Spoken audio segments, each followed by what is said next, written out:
सरकारने याच्यात सकारात्मक भूमिका, जशी नागपंचमीला शिराळ्यात घेणे, हीच भूमिका घेऊन सकारात्मक भूमिका जर घेतली असती सरकारने, हा प्रसंग टळला असता असं मला वाटतं.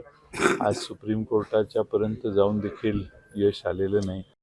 बाळ, फ्रीजमधून श्रीखंड काढ ना. आम्ही पूर्वी घरीच बनवायचो श्रीखंड, त्याची चवच वेगळी होती. आता काय सगळं रेडीमेड. आजी, हे श्रीखंड खाऊन बघ. आज तुझ्या आईनं घरीच बनवलं की काय?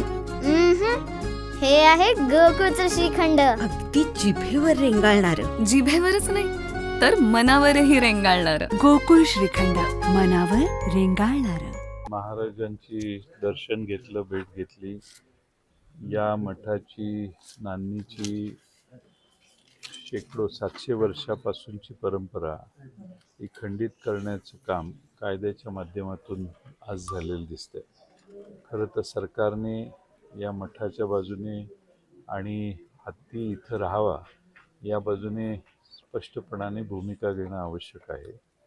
केरळसारख्या राज्यामध्ये त्या राज्यातला हत्ती बाहेर जात नाही, तसं महाराष्ट्राला देखील तशी बंधनं जर घातली असती तर कदाचित आपले हत्ती दुसऱ्या राज्यात घेऊन जाण्याचं कृत्य थांबलं असतं.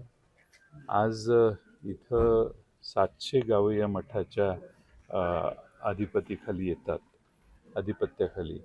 आणि या 700 गावातच नाही तर संपूर्ण महाराष्ट्रात जे या परंपरेला जाणतात ते सगळे आज नाराज आहेत. सरकारने याच्यात सकारात्मक भूमिका, जशी नागपंचमीला शिराळ्यात घेणे, हीच भूमिका घेऊन सकारात्मक भूमिका जर घेतली असती सरकारने, हा प्रसंग टळला असता असं मला वाटतं.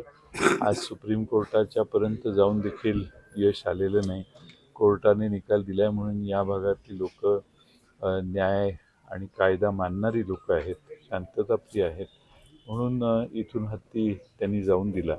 इथल्या जनतेच्या मनात इथला हत्ती जाणार नाही याची काळजी घ्यावी असाच आहे. आणि या भागातले लोकप्रतिनिधी, या भागातले सर्वच समाज, एका समाजाचा हा प्रश्न नाही आहे. ह्या जिव्हाळ्याची भावना या हत्तीबद्दल नान्नीच्या मठाधिपतींची आणि सर्वांचीच आहे. आणि ही भावना साठी हा लढा अधिक तीव्र भविष्यकाळात होईल असं मला वाटतं. आणि सरकारने देखील याच्यात सकारात्मक दृष्टिकोन ठेवणं आवश्यक आहे. आणि सुप्रीम कोर्टाकडून न्याय मिळाला नसेल तरी ही अशी परिस्थिती आहे ज्यामध्ये राष्ट्रपतींनी देखील इंटरव्हेन्शन केलं तर याबाबतीत वेगळा न्याय होऊ शकतो असं मला वाटतं. त्यामुळं आम्हाला कुठल्याही कोर्टाचा अवमान करायचा नाही आहे. परंतु नान्नीची ही 700 वर्षाची परंपरा खंडित जर होत असेल तर या भागातली सगळी लोक नान्नीच्या मठाधिपतींच्या नेतृत्वाखाली, त्यांच्या मार्गदर्शनाखाली हा संघर्ष पुढे चालू ठेवतील असं मला वाटतं. इथल्या लोकप्रतिनिधीवर इथले स्थानिक नाराज आहेत की त्यांनी एक चकार शब्द सुद्धा हत्ती नेल्यावर काढले नाही. पण काल 2 दिवसांनी सोशल मीडियावर त्यांचे बाईट फिरतात. काय सांगतात? मी अशी अपेक्षा करत होतो की नागपंचमीचा निर्णय जसा झालेला आहे तसाच हा निर्णय होईल आणि तशी माझी अपेक्षा होती.